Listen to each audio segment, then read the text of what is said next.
अस्सलाम वालेकुम जेमिनाइज़, मैं हारिस अज़मी प्रोफेशनल एस्ट्रोलॉजर आपकी खिदमत में हाज़िर हूँ इस हफ़्ते की एस्ट्रोलॉजिकल रिसर्चेज़ लेकर।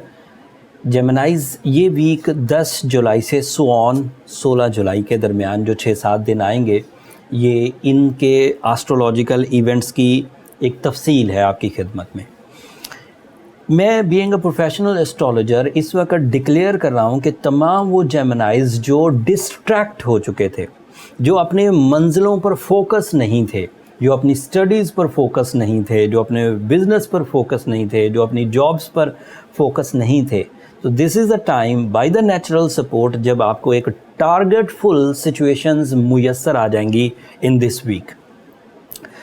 आपका मरकरी, आपका रूलिंग प्लैनेट सूरज के साथ मिलकर सेकंड हाउस में से ट्रांजिट कर रहा है। उसका ये गुज़रना एक ऐसे फ्यूल की वजह बन रहा है जिसमें आप फोकस होकर अपनी कामयाबियों को हासिल कर सकते हैं, स्पेशली मटेरियल एडवांटेजेस। जैसे second house is representative of new jobs. अगर कोई जेमिनाई ऐसा है जो इन दिनों अपने ज़रिए माश के लिए परेशान है, तो दिस इज़ द प्रेडिक्शन कि 10 तारीख के बाद जब भी उसे मौका मिले वो ज़्यादा से ज़्यादा अपनी जॉब के हसूल के लिए, अपनी जॉब की इंक्रीमेंट के लिए, अपनी जॉब प्रमोशंस के लिए कोशिशें करें। ये ग्रोथ की वजह बनेगी। सूरज आपको डिसाइसिव पावर देगा, मरकरी आपको जीनियसनेस देगी। इन दोनों स्ट्रेंथ को मिल जाने के बाद ये तय बात है कि तमाम वो जेमिनाइज जो क्रिएटिव काम करते हों, जो बैंकिंग सेक्टर से रिलेटेड हों, जो स्टॉक एक्सचेंज से रिलेटेड हों, जो टीचिंग से रिलेटेड हों, जो वकील हों या जो डॉक्टर्स हों, ये सब साइड्स सन एंड मरकरी की कम्बिनेशन से ग्रोथ में जाने वाली है। इससे 3 फ़ायदे होंगे: decisions, researches, performances and rewards. ये सब आपको आपकी तवक्कुआत के मुताबिक मिलेंगे। तो ये एक इन्फॉर्मेशन थी। अब दूसरी इन्फॉर्मेशन आपका वीनस एक प्लैनेट है, planet of love and emotions. आपके लिए वो 2 तरह के बिहेव देता है जब भी वो फर्स्ट एंगल पर आए। एक तरह का बिहेव तो ये है कि आपको अपने दुश्मनों को माफ़ करने को दिल करेगा, जिन्होंने कोई माजी में आपको तकलीफ़ पहुंचाई थी। आपका अपने नाराज़ दोस्तों को माफ़ करने को दिल करेगा, तो माफ़ कर दीजिए, अच्छी बात है। आपका अपने खोए हुए दोस्तों से दोबारा रिलेशन डेवलप हो सकता है। अगर किसी से मोहब्बत थी और किसी वजह से आपसी मोहब्बत बरकरार ना रह सकी और दूरियां और बिछड़ना पैदा हो गया, so now again Venus is in position कि जब वो आपकी मोहब्बत वापस आपको मुयस्सर आ जाए। एंड दूसरा फ़ायदा जो रीसेंट एडवांटेज है कि अगर कोई एनिमी बिहेव कर रहा है इस वक्त, न्यू एनिमी, जो पुराने थे वो तो आपको समझ गए होंगे और आप उन्हें समझ गए होंगे, तो अब आप दोनों के दरमियान कोई नए जज्बाती कनेक्शंस बन सकते हैं।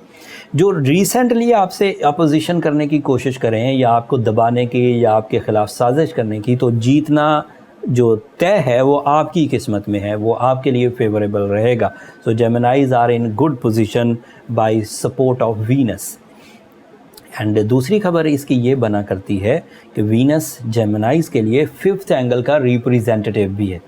जब भी कभी वीनस किसी अच्छे एंगल पर हो, जैसे आपके लिए वो 1st एंगल पर है, तो इसकी वजह से जो मोहब्बत के जज्बात हैं, जो रोमांस के जज्बात हैं, जो ब्यूटी लविंग नेचर है, जो रिलेशनशिप अचीवमेंट्स हैं, जो सोल बाउंडिंग्स हैं, जो पब्लिक बाउंडिंग्स हैं, जो डील मेकिंग सेक्टर है, जो एजुकेशनल एक्टिविटीज़ हैं, ये सब इन्हेंस कर जाएंगी। ये जितनी मैंने चीज़ें बयान की, ये सब 5th एंगल रिप्रेजेंटेटिव्स हैं।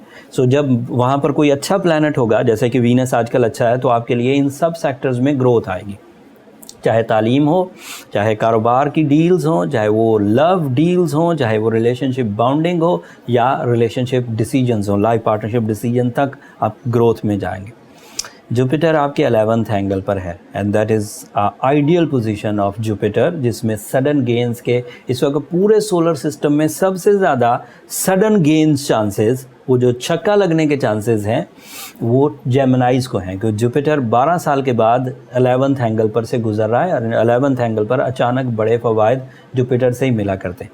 थोड़े ही दिन रह गए हैं, फिर जुपिटर ने रेट्रोग्रेड हो जाना है 28 जुलाई को, तो उससे पहले अगर किसी ऐसी कंपटीशन में आप हिस्सा लेना चाहते हैं जहां से अचानक फ़ायदों की तवक्को है आपको, तो आप हिस्सा ले लीजिए। 28 जुलाई के बाद फिर इसने रेट्रोग्रेड हो जाना है 4 महीने के लिए। इस हफ्ते जो नया इवेंट था जो होगा 13 जुलाई को, वो फुल मून की शक्ल में है। एंड फुल मून आपके लिए 8th एंगल पर होगा। अगर फुल मून किसी का 8th एंगल पर हो तो उसे इमोशनली एंड स्पिरिचुअली थोड़ा सेंसिटिव माना जाएगा। तो आप चीज़ों को बहुत ज़्यादा अपने ऊपर हावी मत होने दीजिएगा।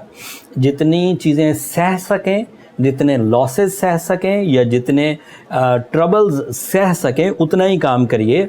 रिश्तेदारी के मामलात में, जज्बाती मामलात में, कारोबारी मामलात में दिल खोल के काम करिए, वहाँ चीज़ें बहुत अच्छी हैं। वैसे भी ये फुल मून सिर्फ 2.25 दिन के लिए वीकनेस प्रोड्यूस करेगा आपके लिए 8th एंगल की, बट इस वीकनेस का इम्पैक्ट लंबा नहीं चलेगा। अदरवाइज़ प्लैनेट्स इतने ताकतवर हैं कि वो फुल मून इम्पैक्ट्स को बहुत जल्दी कवर कर देंगे, जैसे वीनस, जैसे सन एंड जैसे मरकरी। तो मून इतना ज़्यादा आप पर जोर चला नहीं सकेगा। फिर भी अगर आप अपने अंदर ज़्यादा ही इरिटेशन, ज़्यादा ही सेंसिटिविटी फील करें तो आपको एमरल्ड या रूबी दोनों में से कोई एक स्टोन पहनना चाहिए। Emerald is your birth stone, ruby is the replacement stone. इन दोनों से एडवांटेजेस सेम मिलेंगे। साथ में सूरज शम्स पढ़नी चाहिए, इससे mood swing, sensitivity, health crisis ये रिपेयर हो जाते हैं एंड खैर और बरकत डेवलप होती है, जिससे आप अपनी कारकर्दगी के सही सम्राट को एंजॉय कर सकेंगे। अगर इन रेमेडीज़ को परफॉर्म करने से भी, एमरल्ड पहनने से या रूबी पहनने से या सूरज शम्स को 5 दफ़ा एक दिन में पढ़ने से भी आप कवर ना हो सकें, तो फिर आपको इसे टॉलरेट नहीं करना चाहिए। फिर आपको इसे ट्रीट करने की कोशिश करनी चाहिए।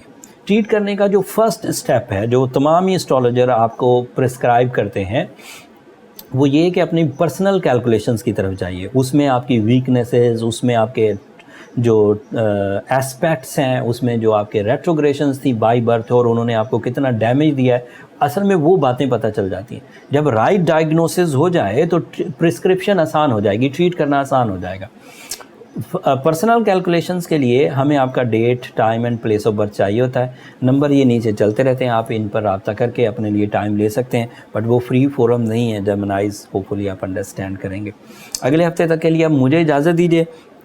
मैंने ये ईद से पहले ही आपकी खिदमत में पेश कर दूंगा ये वाली वीडियो, ताकि जैसे ही आप अपनी ईद की मसरूफियात से फ़ारिग हों तो आपके पास पूरी नॉलेज हो अगले पूरे हफ्ते को डील करने के लिए, एंड फिर आप उससे सही सिम्मत में फ़ैसले कर सकेंगे और बड़े रिवॉर्ड्स हासिल कर सकेंगे।